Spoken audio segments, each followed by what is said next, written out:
जरा Lukman branded shoes. भाई ये स्केचर चेक करे जरा, मेडिकेटर स्केचर है, ये बिल्कुल लाइट वेट है। ये देखो जबरदस्त क्वालिटी है, मेमोरी पॉम लगा हुआ है। ठीक है, मेमोरी प्राइस क्या है? इनका वेट जरा चेक करो, वेट ना होने के बराबर है, बिल्कुल लाइट है। इसका जो प्राइस है ना वो मार्केट का तो बड़ा ज्यादा प्राइस है, ये मेड इन वियतनाम का है। चेक करो जरा, ये जबरदस्त क्वालिटी है। ये इसका वेट चेक करो, ये बिल्कुल लाइट ग्रे कलर भी मिलेगा। ठीक है, ये चेक करो, स्टिचिंग हुआ जैसा मर्जी इसको मोड़ो, ये खराब होने वाली चीज नहीं है। चीज मजा लेके खराब हो जाए वापस ले लो।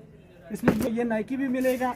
इसका जो प्राइस है ना वो मार्केट का तो ज्यादा, ये 6000 में होगा, ये रुपए में मिलेगा। ये वाली चीज मेरे पास न्यू है, ये नाइकी जूम पिगासिस जो है ना, पिगासिस 39 है। ये गूगल पर सर्च करो, सारा डिटेल आपके सामने आ जाएगा। ठीक है, मिलेगा। ठीक है, ये देखो कलर चेक करो, ये नंबर स्कैन करो, नाइकी वेबसाइट पे सीधे ये नाइकी टीएन है। ठीक है, नाइकी टीएन है। इधर आगे टॉल लगा हुआ है प्लास्टिक का, ये पानी बीच में नहीं जाता, इसका स्विच लगा हुआ है।